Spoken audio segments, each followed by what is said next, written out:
governor of Florida, Ron DeSantis, has now officially joined the race for the 2024 presidential election. Yes, the 44-year-old announced his White House bid during a live event with Elon Musk on Twitter. However, technical issues did overshadow the event. Yes, just a little bit.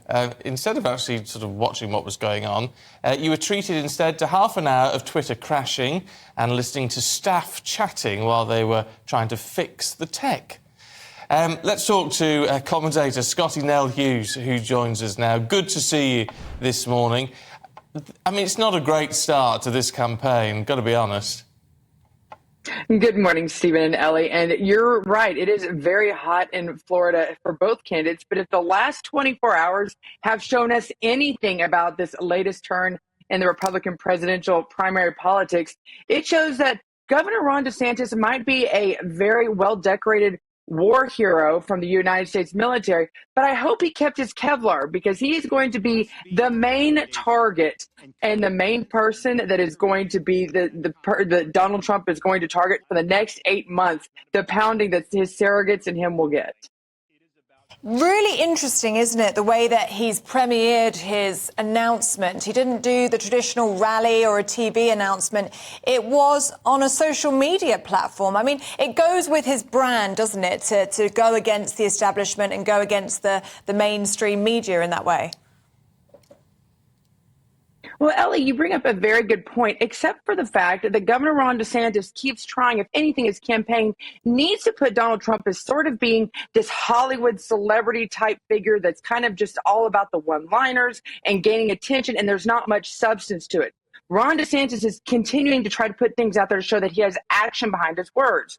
So that's why it's a little ironic that he took to Twitter to make his announcement. Now, take the policy out of it. If you're just looking at the candidate himself, there's not a single person that I have found outside of the actual DeSantis camp that says that this was a successful launch. And when you're looking at something like Twitter and sort of the platform that made Donald Trump a household name, where people, both media and individuals, woke up every morning with bated breath to see Donald Trump's tweet, it's kind of odd, ironic, in fact, that Ron DeSantis decided to launch like this on a platform when I think it would have probably been more beneficial if he would have just done the traditional announcement. Because I think that if any conservatives are looking towards Ron DeSantis, they're wanting to have the same sort of leadership and strength that they saw in Trump, but maybe not so much of the theater that they got to know of during the 4 years of presidency, and definitely the year on the campaign trail leading up to it. And what's interesting is how Donald Trump has responded, though, on Twitter, it would seem, with but he's not only had a go at DeSantis and the sort of failure of the launch, if you like, but he's having a go at Elon Musk and SpaceX here as well, which I wonder if that's slightly dangerous territory.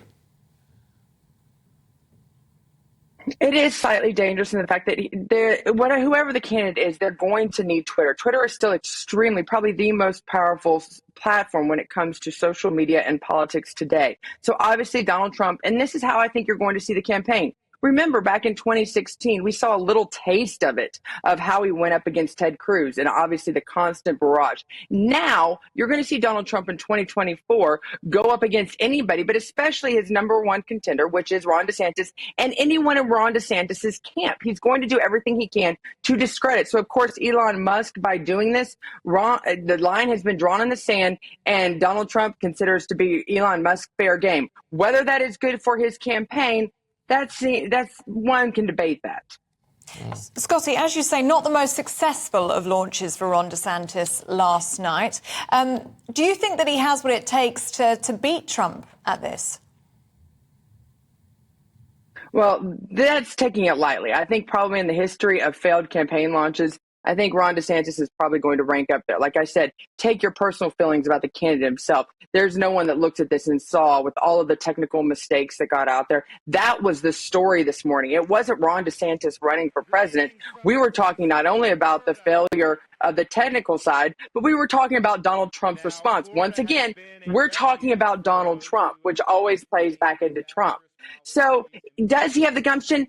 At this stage, it doesn't matter necessarily if he has the gumption. It's more about the Democrats and the fact that we're not talking about any of the other candidates in the Republican field shows that right now this is a race between Ron DeSantis and Donald Trump, and that works very well for Trump. And more importantly, it works very well for the Democrats because there's no damage that they can do to the Republican nominee, whether it is Trump or DeSantis, that they aren't doing more to themselves right now and splitting this space up.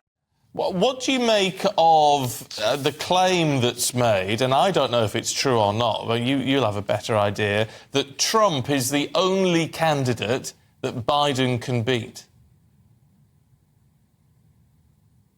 That's up for debate. It depends on which camp you're talking about right now. Once again, as long as we continue to have, and it's the same issue that we had in 2020, as long as it's up to really these state legislators to make sure that we have faith restored back into the election integrity that each state does. That is the one thing about the United States. There's not a constant rule to elections. So as long as we have integrity in these elections itself, which is controlled by the individual state legislators, then there's a chance.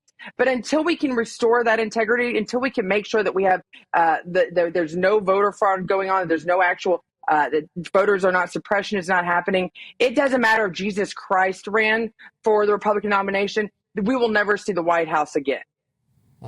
OK. Scottie Nell Hughes, good to see you this morning. Thanks very much indeed. Thank you.